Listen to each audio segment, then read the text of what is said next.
Welcome back to MSBS chemistry classes. Dear students, previous lecture में हमने reactivity series के बारे में पढ़ा था और मेटल्स एंड नॉन मेटल्स की अलग अलग प्रॉपर्टीज को स्टडी की थी। आज का जो हमारा टॉपिक रहेगा वो है आपका occurrence of metals. So let's start. देखिए होता क्या है, आप जानते हैं जो हमारा अर्थ क्रस्ट है, okay, for example this is our earth crust. इस अर्थ क्रस्ट में मान के चलिए आपने कुछ चीज डिग किया, ओके, गड्ढा खोदा और आपको इसमें से कुछ चीजें मिली, कोई ऐसी चीज मिली है, इस चीज में आपका एलिमेंट्स या फिर कंपाउंड्स हो सकते हैं। ओके, नेचर में कोई भी चीज आपकी जो प्रेजेंट है उसमें आपके एलिमेंट्स या कंपाउंड्स का कुछ हिस्सा हो सकता है, क्योंकि नेचर में जितनी भी चीजें होती हैं वो मैटर के रूप में एग्जिस्ट करती हैं और matter it consist of particles of either solid, liquid और गैस। ओके, तो इसका मतलब वो एलिमेंट या कंपाउंड उस अर्थ क्रस्ट में से जो भी चीज आपने निकाली है वो एलिमेंट या कंपाउंड हो सकता है। ओके, अब आप इस एलिमेंट और कंपाउंड को अगर अर्थ क्रस्ट से निकाल रहे हैं नेचुरली, तो ऐसे प्रकार के एलिमेंट या कंपाउंड को हम कहते हैं मिनरल्स। क्या कहते हैं बेटा? Minerals. The elements or the compounds, okay, which occur naturally in the earth crust. Earth crust में नेचुरली अगर वक्कर करते हो ऐसे एलिमेंट्स या कंपाउंड्स उन्हें मिनरल्स कहा जाएगा। ओके, इन्हीं मिनरल्स में से हम जानते हैं ये जो मिनरल है आपके पास, इस मिनरल में आपके दो चीजें जरूर मिलेंगी आपको। इनमें आपको कुछ एलिमेंट्स तो मिलेंगे ही मिलेंगे, ओके, साथ में इन एलिमेंट्स के साथ कुछ इम्प्योरिटीज भी आपको अटैच्ड फॉर्म में मिलेंगी। तो एलिमेंट्स इसमें फ्री स्टेट में भी हो सकता है और कंबाइंड स्टेट में भी हो सकता है, लेकिन इम्प्योरिटीज जो होती है वो दो प्रकार की पाई जाती है। एक होती है सॉल्युबल इम्प्योरिटी और एक होती है इनसॉल्युबल इम्प्योरिटी। एक ऐसी इम्प्योरिटी जो कि सॉल्युबल हो जिस सॉल्वेंट में या जिस वाटर में अगर उसको डाला जाए, और ऐसी इम्प्योरिटी जो इनसॉल्युबल हो। ओके, तो एलिमेंट्स जो होते हैं वो दो कंडीशन में पाए जा सकते हैं। ओके, उसको यहाँ समझते हैं। कोई भी एलिमेंट अगर आपको नेचर में मिलेगा तो उसके दो रूप होंगे, एक तो वो फ्री स्टेट में पाया जाएगा, ओके, और दूसरा वो पाया जाएगा कंबाइंड स्टेट में। फ्री और कंबाइंड स्टेट का मतलब क्या है इसको समझते हैं। इससे पहले आपको ये पता होना चाहिए ये जो एलिमेंट आपका इसमें पाया जाएगा, ऐसा मिनरल जिसमें से हम इस एलिमेंट को इजीली एक्सट्रैक्ट कर सकें, प्रॉफिटेबली एक्सट्रैक्ट कर सकें। दोबारा से समझिए, एक ऐसा मिनरल जिसमें से हम किसी एलिमेंट को इजीली एंड प्रॉफिटेबली एक्सट्रैक्ट कर सकें। मतलब मुझे जो भी चीज उस अर्थ क्रस्ट से मिली है उसमें से अगर मैं एलिमेंट को सेपरेट कर लेता हूं तो इसमें अगर एलिमेंट पाया जाता है तो मुझे ये समझना होगा कि इस पूरे टर्म को हम ओर कहेंगे। ओर क्या कहलाता है तो आप बताएंगे। वो एक ओर जो होता है वो एक ऐसा मिनरल होता है जिसमें से किसी भी एलिमेंट को इजीली या प्रॉफिटेबली एक्सट्रैक्ट किया जा सकता है। ओके, इतनी बातें आपको समझ में आ जानी चाहिए। तो ये ओर कहलाता है आपका। ओके, अब ओर क्या चीज है, इसका मतलब आपने ओर में से एलिमेंट या इम्प्योरिटी को, मीन्स एलिमेंट को निकाल लिया। अब आप यही नहीं कह सकते कि ये जो एलिमेंट है आपका वो प्योर स्टेट में पाया जाएगा। मीन्स एलिमेंट के साथ कुछ इम्प्योरिटीज तो अटैच फॉर्म में आपको मिलेंगी मिलेंगी। यदि इस ओर से, ये जो ओर है, इस ओर के साथ जो एलिमेंट है और इस एलिमेंट के साथ जो अटैच्ड इम्प्योरिटीज है, इस इम्प्योरिटी को हम कहते हैं मैट्रिक्स, जिसका दूसरा नाम होता है गैंग, GANGUE। ओके, एग्जाम में कई बार पूछा गया है कि मैट्रिक्स या गैंग से आप क्या समझते हैं। गैंग जो होती है ये एक ऐसी इम्प्योरिटी होती है which is attach with the elements, ठीक है ना, या उस ओर के साथ अटैच जो इम्प्योरिटी होती है उसे हम गैंग या मैट्रिक्स कहते हैं। अगर इसी गैंग या मैट्रिक्स को रिमूव कर दिया जाए, इसका रिमूवल, ओके, इसी अगर हम मिनरल में से एलिमेंट को एक्सट्रैक्ट करते हैं, मेटल से मिनरल को एक्सट्रैक्ट करते हैं, तो आपको समझ में आना चाहिए ये जो कैटेगरी कितने हिस्सों में बांटी गई है मेटल्स की जो अकरेंस है, ठीक है ना। तो दो हिस्सों में बांटी गई है। वैसे कई हिस्से हैं इसके, उसको समझेंगे हम। सॉरी, जैसे आपका पहला जो टर्म होगा वो है आपका एक्सट्रैक्शन ऑफ मेटल। क्या होगा बेटा? एक्सट्रैक्शन ऑफ मेटल, पहला टर्म। मीन्स मेटल को एक्सट्रैक्ट करना है हमें। क्या आपने मिनरल को जो था, मिनरल में से उस एलिमेंट को एक्सट्रैक्ट किया? जी हाँ, अब ओर के फॉर्म में उसको ले आए, तो इसे हम कहते हैं एक्सट्रैक्शन ऑफ मेटल। ठीक है, मिनरल में से हमने मेटल को एक्सट्रैक्ट कर दिया, अब वो ओर बन चुका है। अब इसी ओर का क्या होगा, आप जानते हैं इस ओर में जो इम्प्योरिटीज होंगी उसको आपको रिमूव करनी होगी। तो जब इम्प्योरिटीज आप इस ओर में से, मीन्स ओर में जो एलिमेंट है उसको अलग कर दें और इस इम्प्योरिटी को अलग कर दीजिए। तो इस रिमूवल ऑफ इम्प्योरिटी या रिमूवल ऑफ गैंग वाली प्रोसेस को हम क्या कहते हैं? Enrichment of ore. क्या बोला जाता है? Enrichment of ore. अब क्या होगा, यहां से आपके पास एनरिचमेंट ऑफ ओर में, ये आपके पास ओर था, इस ओर में अब आपकी जो इम्प्योरिटी होगी वो क्या हो जाएगी? सेपरेट हो जाएगी। ओके, अब आपके पास क्या रह जाएगा? आपके पास रह जाएगा वो मेटल रह जाएगा, या फिर वो हम कह सकते हैं वो एलिमेंट रह जाएगा।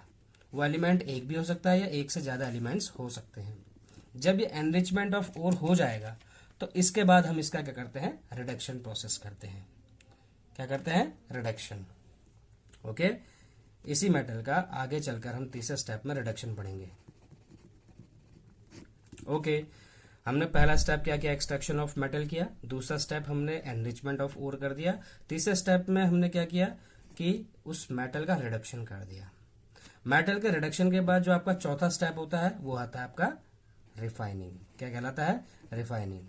और रिडक्शन का मतलब क्या है? देखिए, इम्प्योरिटी जो भी मेटल में पाई जाएगी आपकी, उस इम्प्योरिटी को उस ओर में जो इम्प्योरिटी होगी उसको हटा देंगे, तो उसके बाद हमें जो ओर मिलेगा उसमें सिर्फ एलिमेंट्स होंगे।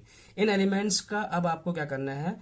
प्यूरिफिकेशन। इस एलिमेंट्स में अगर कोई दूसरे एलिमेंट्स और लगे होंगे, जैसे इसमें एक एलिमेंट भी अलग से हो सकता है या मोर देन वन एलिमेंट इसमें हो सकते हैं। ओके, तो इस बात का आपका ध्यान में रखना है कि अगर मोर देन वन एलिमेंट हो गए तो उसके लिए आगे प्रोसेस रिडक्शन कहलाती है। रिडक्शन में उस एलिमेंट को हम सेपरेट करते हैं किसी रिड्यूसिंग एजेंट की मदद से। कौन से एजेंट की मदद से? रिड्यूसिंग एजेंट की हेल्प से हम क्या करते हैं? उसका रिडक्शन करते हैं मेटल का। अब जो हमारे पास मेटल मिलेगा वो इम्प्योर फॉर्म में होगा। कैसा मेटल होगा? इम्प्योर। और इम्प्योर मेटल से अगर मैं प्योर मेटल की ओर बना दूंगा तो इस प्रोसेस को हम रिफाइनिंग कहेंगे। ओके, तो हमें इस पूरे अकरेंस ऑफ मेटल को पहला, दूसरा, तीसरा और चौथे स्टेप तक फिनिश करना है। मीन्स 4 स्टेप में हमें से कंप्लीट करना है। ओके, तो इसके लिए आपको सबसे पहले समझना होगा जो एलिमेंट्स होते हैं उनका अकरेंस नेचर में कैसा होता है। एक्चुअली एलिमेंट्स दो प्रकार से पाए जाते हैं, एक फ्री स्टेट में पाया जाता है और एक कंबाइंड स्टेट में पाया जाता है। जो फ्री स्टेट में पाए जाने वाले कुछ एलिमेंट्स होते हैं आप जानते होंगे उनका नाम। फ्री स्टेट में पाए जाने वाले एलिमेंट जैसे आपका सिल्वर की बात कर लें या गोल्ड की बात कर लेते हैं। इसी तरीके से कंबाइंड स्टेट की अगर हम बात करते हैं तो कंबाइंड स्टेट में भी काफी एलिमेंट्स पाए जाते हैं। तुम्हारे जितने भी हाई रिएक्टिविटी के एलिमेंट्स हैं, ओके, जो आप रिएक्टिविटी सीरीज प्रीवियस लेक्चर में पढ़ा था आपने, उसी के हिसाब से हम बता रहे हैं कि जो हाई रिएक्टिविटी के एलिमेंट्स हो गए, जैसे आप सोडियम ले लीजिए, ओके, कंबाइंड स्टेट हो गया, आपका पोटेशियम हो गया, आपका मैग्नीशियम हो गया, या फिर जिंक हो गया, या फिर एल्यूमिनियम हो गया, या लेड हो गया, ये सभी के सभी एग्जाम्पल आपके कंबाइंड स्टेट के हैं। तो अभी फ्री स्टेट और कंबाइंड स्टेट का मतलब क्या है? फ्री स्टेट का मतलब यह है कि ये जो एलिमेंट्स होते हैं ये एलिमेंट्स किसी और एलिमेंट के साथ रिएक्टिव फॉर्म में नहीं पाए जाते। ओके, मीन्स वो अपनी इंडिविजुअल स्टेट में पाए जाते हैं, ये किसी और के साथ रिएक्शन शो नहीं करते। ओके, इसीलिए ये अपनी फ्री स्टेट में पाए जाते हैं। मीन्स सिल्वर एलिमेंट है तो सिर्फ सिल्वर ही उसमें अटैच फॉर्म में मिलेगा। आपका अगर कोई गोल्ड से बनी हुई चीज है तो उसमें आपको सिर्फ गोल्ड मिलेगा। इसीलिए ऐसा कहा जाता है कि गोल्ड जो है वो अगर सिल्वर या गोल्ड जो होते हैं उनमें से खासकर गोल्ड, ये आपका एयर में आने के बाद या फिर ऑक्सीजन की प्रेजेंस में या फिर मॉइस्चर के प्रेजेंस में रस्ट नहीं होता, डू नॉट रस्ट। वो इसीलिए नहीं होता क्योंकि ये रिएक्शन करता नहीं है ऑक्सीजन के साथ या किसी भी अदर एलिमेंट के साथ। ओके, इसलिए ना इसमें जंग लगती है, ओके, ना इसमें रस्ट होता है, ना कोरोजन प्रोसेस में दिखती है, ओके, ना कलर चेंज दिखता है आपको। तो इसका मतलब भी बहुत कम रिएक्टिव है। ये लीस्ट रिएक्टिव कैटेगरीज में आते हैं सिल्वर गोल्ड जो एलिमेंट्स आपके होते हैं। ओके, और कंबाइंड स्टेट के एलिमेंट्स वो होते हैं जो कि अपने एलिमेंट के साथ साथ दूसरे एलिमेंट के साथ अटैच रूप में पाए जाते हैं। जैसे एक छोटा सा एग्जांपल लेते हैं, सोडियम क्लोरीन के साथ NaCl रूप में पाया जाता है जिसको हम रॉक सॉल्ट बोलते हैं। क्या बोलते हैं? Rock salt. ओके, ये सोडियम क्लोराइड का क्या है? आपका ओर है, रॉक सॉल्ट, जिसमें से सोडियम को एक्सट्रैक्ट किया जाता है अलग से और क्लोरीन को अलग कर दिया जाता है। अभी इस प्रोसेस के बारे में भी पढ़ेंगे। इसी तरीके से अगर आप जिंक की बात करें, जैसे जिंक जो होता है सल्फाइड के रूप में भी ZnS करके पाया जाता है। जिंक जो है ऑक्साइड के रूप में जिंक ऑक्साइड पाया जाता है। इसके अलावा जिंक कार्बोनेट के रूप में ZnCO3 के रूप में भी पाया जाता है। तो इसका मतलब ये हो गया कि कुछ एलिमेंट्स ऐसे होते हैं जो एक से अधिक अपने ओर में के रूप में एग्जिस्ट करते हैं। ओके, तो अभी हम पढ़ने जा रहे हैं इन अकरेंस ऑफ मेटल्स को किस तरीके से कैटेगराइज करेंगे और कैसे हम इसको समझेंगे, इन ओर का कंसंट्रेशन एक्चुअली करेंगे किस तरीके से। ओके, एक टेबल बनाते हैं, उसके जरिए समझने की कोशिश करेंगे। आपके पास ये ओर है, इस ओर का हमें क्या करना है, कंसंट्रेशन करना है, मतलब इसको प्योर बनाना है। तो क्या प्रोसेस होगी उसको देख लेते हैं, कंसंट्रेशन ऑफ ओर। तो हमारे 3 स्टेप में इसको डिवाइड किया गया है, और वो 3 स्टेप कौन से हैं उसको समझ लेते हैं। देखिए 3 कैटेगरीज है। पहली कैटेगरी जो है आपकी वो है metals of high reactivity. Okay, जो दूसरी कैटेगरी है आपकी वो है मेटल्स ऑफ मीडियम रिएक्टिविटी।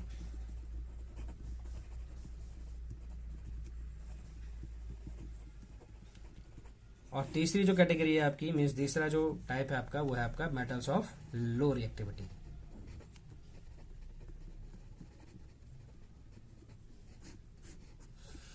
देखिए होता क्या है, आपने इससे पहले रिएक्टिविटी सीरीज पढ़ी है, तो उसको पहले थोड़ा सा समझने की कोशिश करते हैं रिएक्टिविटी सीरीज के बारे में। ओके,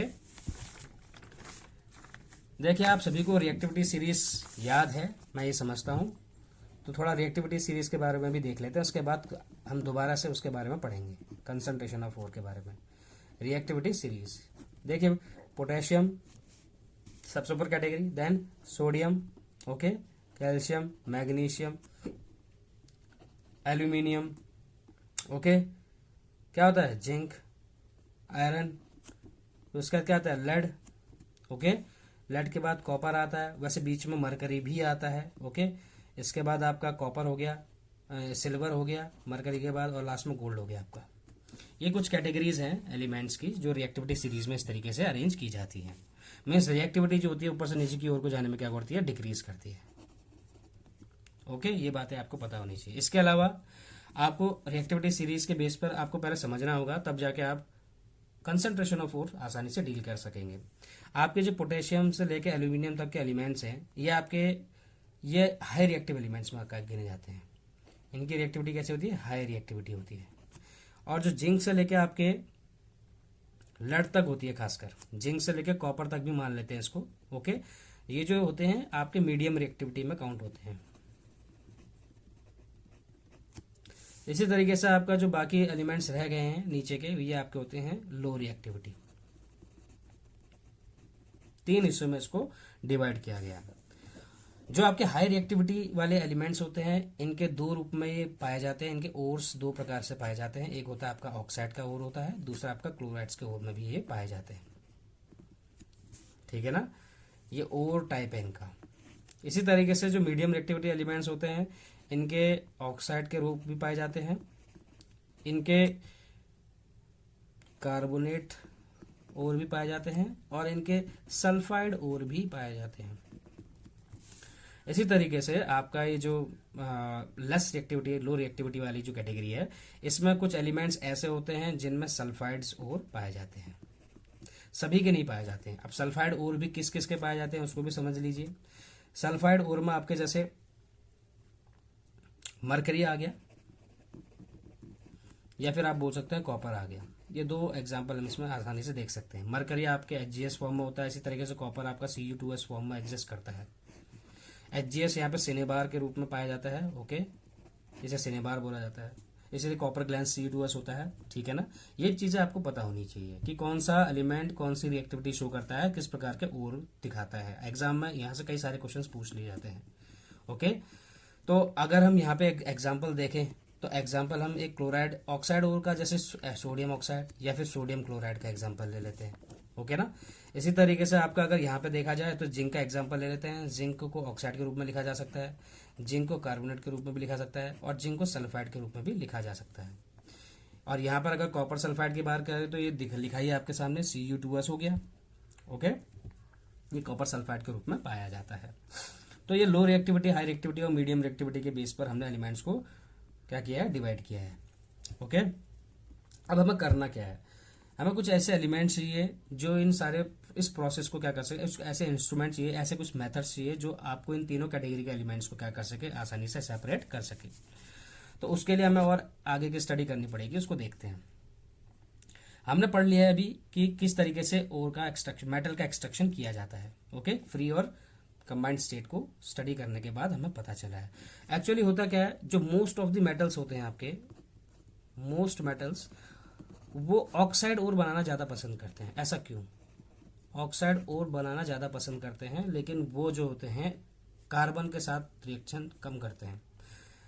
एक्चुअली होता क्या है, जो आपके जिंक, आयरन, लेड या कॉपर, ये जो आपके एलिमेंट्स हो गए, इनके बीच में एक एलिमेंट और आता है कार्बन।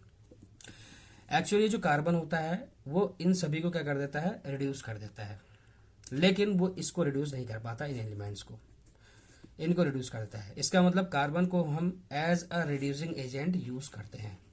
कैसा एजेंट यूज करते हैं? Reducing agent. और ये रिड्यूसिंग एजेंट किस काम में आता है? एलिमेंट को उसके ओर से सेपरेट करने के काम में आता है। ओके, तो हम वो रिडक्शन ऑफ मेटल में पढ़ेंगे। तो अभी हम क्या देख रहे थे कि रिएक्टिविटी सीरीज में हमने किस तरीके से 3 कैटेगरी में डिवाइड किया। इसमें हमने ये भी देखा कि रिड्यूसिंग एजेंट कार्बन को यूज किया जा सकता है। कार्बन जो होगा अपने से नीचे लो रिएक्टिविटी एलिमेंट्स को डिस्प्लेस कर देगा, और carbon as a reducing agent हम बाकी एलिमेंट्स के ओर्स के लिए इस्तेमाल में ला सकते हैं। लेकिन इससे ऊपर वाले एलिमेंट्स के लिए कार्बन को as a reducing element use नहीं कर सकते।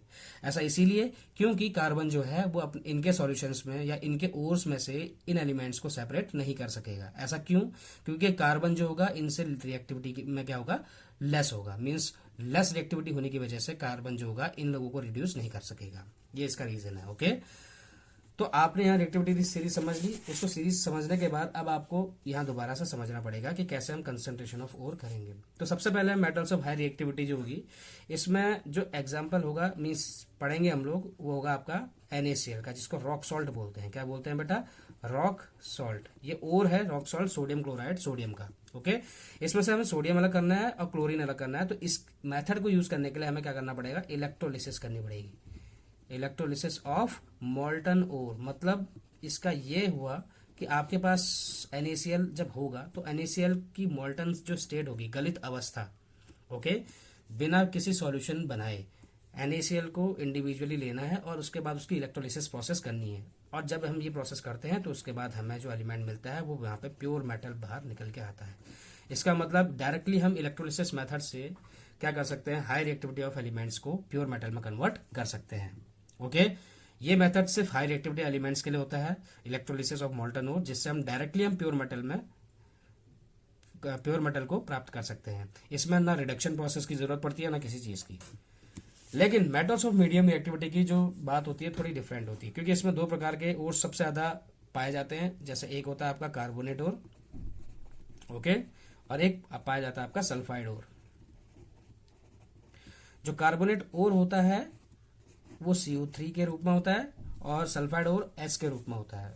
अगर मैं आपका एक एग्जांपल ले लेता हूं यहाँ पे, जिंक का एग्जांपल, तो देखिए कैसे हो सकता है। कार्बोनेट ओर आपका होगा जिंक कार्बोनेट, इस तरीके सल्फाइड ओर में आपका आएगा जिंक सल्फाइड। ओके, ये कार्बोनेट ओर्स हैं इनके। कार्बोनेट ओर्स में से हम क्या करेंगे? एक प्रोसेस करेंगे जिसे हम कहते हैं कैल्सिनेशन प्रोसेस। इस कैल्सिनेशन मेथड की वजह से क्या होगा, आपका जिंक कार्बोनेट जो होगा वो ऑक्साइड में कन्वर्ट हो जाएगा। किस में कन्वर्ट हो जाएगा? मेटल ऑक्साइड में कन्वर्ट हो जाएगा। इसी तरीके से जिंक सल्फाइड से हम अगर यहाँ पे रोस्टिंग प्रोसेस करेंगे तो यहाँ पे सल्फाइड जो होगा वो रिलीज हो जाएगा और जिंक जो होगा वो मेटल ऑक्साइड के फॉर्म में कन्वर्ट हो जाएगा। इसका मतलब जिंक कार्बोनेट हो या फिर जिंक सल्फाइड का ओर हो, जब इसका कैल्सिनेशन और रोस्टिंग की जाती है तो किस में कन्वर्ट होता है? मेटल ऑक्साइड में। क्योंकि ये ऑक्साइड का कंपाउंड है तो इसीलिए इस ऑक्सीजन को हमें इस मेटल से अलग करना पड़ेगा। और हम बता चुके हैं इस प्रोसेस को क्या बोलते हैं? रिडक्शन प्रोसेस बोलते हैं। और रिडक्शन हम यहाँ पे कार्बन या फिर हम एल्यूमिनियम जैसे मेटल से क्या कर सकते हैं? इसका रिडक्शन कर सकते हैं। ओके, तो इसका मतलब जब मेटल ऑक्साइड्स में से ऑक्सीजन भी अलग हो जाएगा रिडक्शन करने के बाद, तो मेटल क्या होगा? आपका अलग से निकल के आ जाएगा। लेकिन ये जो मेटल होगा वो कैसा होगा? आपका इम्प्योर मेटल। इसे इम्प्योर मेटल को प्योर मेटल में कन्वर्ट करना है अब मुझे, तो इसके लिए मुझे मेथड का इस्तेमाल करना पड़ेगा, जिस मेथड को हम बोलते हैं रिफाइनिंग। क्या बोलते हैं इसको हम? रिफाइनिंग ऑफ मेटल, जो आपको मैं बता रहा था कि चौथे स्टेप में होता है। तो रिफाइनिंग ऑफ मेटल जैसे ये है आपका रिफाइनिंग, ये इम्प्योर से प्योर मेटल में कन्वर्ट होता है। तो इम्प्योर मेटल जो होगा आपका प्योर में कन्वर्ट हो जाएगा, रिफाइनिंग करेंगे। यहाँ पे जो सबसे फेमस रिफाइनिंग के हम कैटेगरी यहाँ पे डिस्कस करेंगे वो है आपका इलेक्ट्रोलिटिक रिफाइनिंग। ओके, ये जो रिफाइनिंग होगी आपकी होगी इलेक्ट्रोलिटिक रिफाइनिंग। तो इलेक्ट्रोलिटिक रिफाइनिंग आप कार्बोनेट ओर या सल्फाइड ओर वालों के लिए कर सकते हैं। ठीक है, यह आपको समझ में आना चाहिए। इसी तरीके से अब हम आते हैं मेटल्स ऑफ लो रिएक्टिविटी, जिनकी रिएक्टिविटी बहुत कम होती है। अब इनमें जो मैक्सिमम पाए जाते हैं वो आपके सल्फाइड ओर्स पाए जाते हैं। कैसे पाए जाते हैं? Sulphide ores. और ये जो सल्फाइड ओर है, आप जानते हैं सल्फाइड ओर का क्या होता है? जिंक सल्फाइड में कन्वर्जन होता है। इसको हम दो तरीके से देख सकते हैं। जैसे सल्फाइड ओर में आप एग्जाम्पल में अगर मैं कहूँ आपसे तो मर्क्यूरी सल्फाइड हो गया, और इसी तरीके से कॉपर ऑक्साइड हो गया Cu2O, कॉपर सल्फाइड हो गया Cu2S, मर्क्यूरी सल्फाइड और कॉपर सल्फाइड। तो इनका जब सल्फाइड ओर बनेगा तो आप जानते हैं इसका हमें क्या करना पड़ेगा? सल्फाइड ओर के बाद सीधी सी बात है, रोस्टिंग करनी पड़ेगी, क्योंकि सल्फर हमें हटाना है यहाँ से। तो ये क्या बन जाएगा? मेटल ऑक्साइड में कन्वर्ट हो जाएगा। अगर इसी का एग्जांपल लेंगे तो ये किस में कन्वर्ट होगा? ये मेटल ऑक्साइड में कन्वर्ट होगा। और जब ये मेटल ऑक्साइड में कन्वर्ट होगा तो इसके बाद इसका हम क्या करेंगे? रिडक्शन करेंगे। जब इसका रिडक्शन करेंगे तो ये किस में कन्वर्ट हो जाएगा? ये इम्प्योर मेटल में कन्वर्ट होगा। और जब ये इम्प्योर मेटल में कन्वर्ट होगा तो इसकी हम रिफाइनिंग करेंगे, और रिफाइनिंग करने के बाद दोबारा से हम कह सकते हैं कि ये किस में कन्वर्ट हो जाएगा? प्योर मेटल में कन्वर्ट हो जाएगा। क्योंकि ये सल्फाइड का ओर है तो सल्फाइड का ओर इसमें भी है, और जो सल्फाइड ओर के लिए यहाँ टेक्निक यूज होगी वही टेक्निक यहाँ भी यूज होगी। लेकिन ये टेक्निक आपकी अगर कॉपर सल्फाइड का एग्जांपल आएगा तब के लिए यूज होगी। ओके, ऐसे तो आपका गोल्ड का भी सल्फाइड होता है, AU2S करके गोल्ड सल्फाइड होता है। इसको हम क्या करते हैं? गोल्ड सल्फाइड को इसकी रोस्टिंग तो करते ही करते हैं। रोस्टिंग के बाद जब सल्फर अलग हो जाता है तो उसके बाद हमारे पास डायरेक्ट मेटल निकल के आ जाता है। इस मेटल को अगर मुझे और प्योर बनाना है तो इसके लिए सिंपली मैं इसको क्या कर सकता हूँ? हीट कर सकता हूँ। Simply by heating I can convert this pure metal into pure metal, और जिस वजह से मुझे क्या हो सकता है? आसानी से गोल्ड का एक्सट्रैक्शन किया जा सकता है। कभी कभी देखने को मिलता है कि गोल्ड जो है सल्फर के साथ अगर गोल्ड सॉल्ट के रूप में मिलता है, गोल्ड सल्फाइड, ओके, अदरवाइज रहता नहीं है ज्यादा देर तक। इसी तरीके से मरकरी में भी यही केस होता है, और सिल्वर का भी केस यही होता है। कॉपर सल्फाइड या मरकरी सल्फाइड की बात आएगी तो आप एज यूजुअल मेटल ऑक्साइड में कन्वर्ट होगा, देन उसके बाद उसका इम्प्योर मेटल, उसके बाद प्योर मेटल में कन्वर्ट होगा। तो ये जो प्रोसेस है, ये प्रोसेस आपको कंसंट्रेशन ऑफ ओर में समझनी पड़ेगी तीनों कैटेगरीज के लिए। तो सबसे पहले कैटेगरी हमारी जो होगी वो मेटल्स ऑफ हाई रिएक्टिविटी के लिए हम समझेंगे कि किस तरीके से हाई रिएक्टिविटी के मेटल्स को हम क्या कर सकते हैं? सेपरेट कर सकते हैं। तो हम यहां पे लिखेंगे मेटल्स ऑफ हाई रिएक्टिविटी।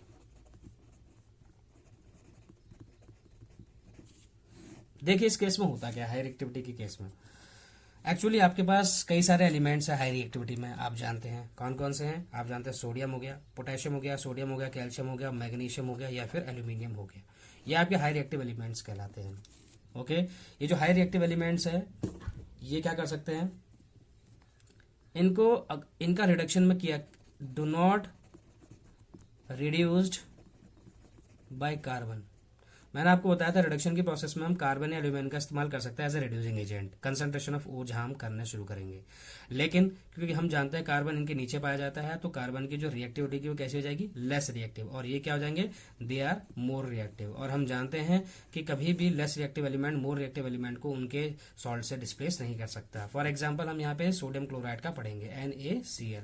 ये ओर जो होता है इसको हम बोलते हैं रॉक सॉल्ट, और ये ओर किसका होता है? सोडियम का। इसमें से मुझे सोडियम अलग करना है और क्लोरीन गैस अलग करनी है। तो ये कैसे होगा? इसके लिए मुझे एक मेथड के थ्रू जाना पड़ेगा। इस मेथड को हम बोलते हैं इलेक्ट्रोलिसिस। लेकिन यहाँ पे जो इलेक्ट्रोलिसिस होगा किसका होगा? मोल्टन ओर का होगा, electrolysis of molten ore. Point to be noted, यहाँ पर मैंने इलेक्ट्रोलिसिस ऑफ मोल्टन ओर बोला है, यहाँ पे सिर्फ और सिर्फ इलेक्ट्रोलिसिस टर्म यूज नहीं किया। इलेक्ट्रोलिसिस का मतलब ये होता है कि जिसका सॉल्यूशन बनाया जाए, लेकिन इलेक्ट्रोलिसिस ऑफ मोल्टन ओर का मतलब क्या हो गया? जैसा आपके पास एक बीकर है, ओके, इस बीकर में आपके पास क्या है? आपने NaCl ऐड कर दिया। क्या ऐड कर दिया? NaCl। और इसके बाद आपने क्या किया? इनमें इलेक्ट्रोड्स डाल दिए। क्लियर? आपने इसमें इलेक्ट्रोड डाल दिया और बाहर से आपने इसको आउटर सोर्स से कनेक्ट कर दिया। ये आपका पॉजिटिव पार्ट हो गया, ये आपका negative part. Positive part considered as cathode, और जो नेगेटिव पार्ट होगा आपका वो कैसे कंसिडर किया जाएगा? एनोड में। ये नेगेटिव पार्ट कैथोड होगा और एनोड आपका पॉजिटिव पार्ट होगा। ओके, तो इसको हम रिवर्स कर लेते हैं इसके इंडिकेशन को। तो कैथोड आपका कैसा हो गया? नेगेटिव, और पॉजिटिव इलेक्ट्रोड कौन सा हो गया? आपका एनोड का हो गया है। ओके, तो देखिए इसमें होता क्या है एक्चुअली। हम जानते हैं जैसे ही सोडियम क्लोराइड को बाहर से इलेक्ट्रिसिटी मिलेगी तो सोडियम क्लोराइड धीरे धीरे क्या होने लगेगा? मेल्ट होने लगेगा। हम इसमें वाटर का सॉल्यूशन ऐड नहीं कर रहे हैं, ये बात ध्यान में रखें, क्योंकि नॉर्मल इलेक्ट्रोलिसिस प्रोसेस में हम NaCl वाटर में ऐड करते हैं, उसका सॉल्यूशन बनाते हैं। यहाँ पर वाटर को ऐड नहीं किया गया। क्या होगा यदि NaCl को मैं वाटर के साथ ऐड कर देता है, मीन्स इलेक्ट्रोलिसिस प्रोसेस होती तो आप जानते हैं इसमें क्या क्या बनता है। सोडियम हाइड्रोक्साइड का फॉर्मेशन होता, ओके, H2 गैस निकलती, क्लोरीन गैस निकलती, आप जानते हैं ये प्रोसेस। इलेक्ट्रोलिसिस आप पढ़ते हुए आए हैं और इलेक्ट्रोलिसिस का मतलब आप समझते हैं। इसका मतलब मुझे NaCl के बाद डायरेक्ट अगर मैं ये प्रोसेस करता इलेक्ट्रोलिसिस की, तो मुझे सोडियम हाइड्रोक्साइड का फॉर्मेशन होता। मीन्स मुझे अभी भी यहाँ पे क्या है, मेटल, प्योर मेटल नहीं मिला, मीन्स सेपरेट नहीं हो पाया सोडियम, बल्कि वो ऑक्सीजन और हाइड्रोजन दो एलिमेंट के साथ एडिशनली जुड़ चुका है। तो मुझे ये प्रोसेस तो करनी नहीं होगी नॉर्मल इलेक्ट्रोलिसिस, मुझे करनी है इलेक्ट्रोलिसिस ऑफ मोल्टन ओर। तो ऐसे केस में क्या होगा, जो मोल्टन NaCl होगा वो मेल्ट हो जाएगा, और मेल्ट होने के बाद ये क्या करेगा, दो आयंस में कन्वर्ट हो जाएगा, Na positive and Cl negative में। जो पॉजिटिव आयंस होंगे वो क्या करेंगे, वो नेगेटिव इलेक्ट्रोड की ओर को अट्रैक्ट करेंगे, और जो नेगेटिव आयंस होंगे वो पॉजिटिव इलेक्ट्रोड को अट्रैक्ट करेंगे। इसका मतलब ये होगा कैथोड पर जाके क्या होगा, सोडियम आयंस क्या करने लगेंगे, डिपोजिट होने लगेंगे। तो क्या हम इसके लिए एक रिएक्शन लिख सकते हैं। तो हम देख सकते हैं कि जो एट कैथोड है, कैथोड में क्या हो रहा है कि जो आपका सोडियम है, ओके, कैथोड में जो सोडियम आयन है वो क्या करेगा, एक इलेक्ट्रॉन लेगा और वो सोडियम में कन्वर्ट हो जाएगा। इसी तरीके से एनोड पे क्या हो रहा है, देखो एनोड पे आपका जो क्लोरीन है, ठीक है ना, chloride ion actually Cl negative में जो टूट रहा है, ओके, वो क्या करेगा, जितने इलेक्ट्रॉन इसने लिए हैं उतने इलेक्ट्रॉन वो रिलीज करेगा। इसने एक इलेक्ट्रॉन रिलीज किया और क्लोरीन में कन्वर्ट हो गया। हम जानते हैं क्लोरीन सिर्फ सिंगल क्लोरीन में एग्जिस्ट नहीं करता, डायटोमिक होता है, तो Cl2, और यहाँ पे 2 लगा देंगे तो 2 1 2 इलेक्ट्रॉन की कमी है, तो 2 इलेक्ट्रॉन की कमी यहाँ हो जाएगी। अगर ये 2 इलेक्ट्रॉन यहाँ पर है तो 2 इलेक्ट्रॉन यहाँ भी होने चाहिए पूरे इलेक्ट्रिकल कंडक्टिविटी को मेंटेन करने के लिए। जब 2 इलेक्ट्रॉन इनकी कमी यहाँ आ रही है तो इसका मतलब यहाँ पे 2 आयंस की कमी होनी चाहिए, और 2 आयंस 2Na पॉजिटिव करके बनाया जा सकता है, और यहाँ पे 2 सोडियम आयन बाहर निकल के आ जाएंगे। अब आपके पास जो मेटल है ये आपका प्योर मेटल है, जो आपको कहाँ कलेक्ट करना है, कैथोड पे कलेक्ट करोगे, और ये जो क्लोरीन है ये आपकी गैस के रूप में बाहर निकल जाएगी और कहाँ पे जाकर कलेक्ट हो जाएगी, एनोड पे कलेक्ट हो जाएगी। तो इस इलेक्ट्रोलिसिस ऑफ मोल्टन ओर की टेक्निक से हम क्या कर सकते हैं, कैथोड पे प्योर मेटल को क्या कर सकते हैं, डिपोजिट कर सकते हैं, और वहां से उसको एक्सट्रैक्ट किया जा सकता है, और एनोड पे जो हमारी क्लोरीन गैस होगी उसको फर्दर दूसरे एप्लीकेशंस में इस्तेमाल में लाया जा सकता है। ओके, ये तो बातें थी। देखो इसमें रिफाइनिंग की प्रोसेस नहीं होती है, इसमें रिडक्शन प्रोसेस नहीं होती, इसमें डायरेक्ट आपका जो इलेक्ट्रोलिसिस कराया जाता है मोल्टन ओर का, वो किस में से कराया जाता है, जाहिर सी बात है आपके पास जो हाई रिएक्टिविटी मेटल्स होते हैं उनके ओर का डायरेक्ट हम इलेक्ट्रोलिसिस करवा देते हैं, और इलेक्ट्रोलिसिस के बाद हमें कैथोड और एनोड पे रिस्पेक्टिव मेटल्स मिल जाते हैं। एग्जाम में कई बार पूछा जाता है कि कैथोड पे कौन सा क्या चीज कलेक्ट होती है और एनोड पे कौन सी चीज कलेक्ट होती है, तो इसका जवाब आपके पास होना चाहिए। ओके, और एक क्वेश्चन यहाँ से ये पूछा जाता है कि क्या हो यदि इसमें मोल्टन ओर ना लेकर इसमें हम सॉल्यूशन क्रिएट कर दें, तो सॉल्यूशन क्रिएट करने पर आपका सोडियम हाइड्रोक्साइड का सॉल्यूशन बनेगा, जिसमें से हम सोडियम मेटल को सेपरेट नहीं कर सकेंगे, इसीलिए हमें यहाँ पे इलेक्ट्रोलिसिस ऑफ मोल्टन ओर ही करना पड़ता है। आई होप आज का टॉपिक आपको ठीक से समझ में आया होगा। यदि आपकी कोई क्वेरीज हो तो आप मुझसे पूछिए कमेंट सेक्शन में। Okay, till then keep doing work hard.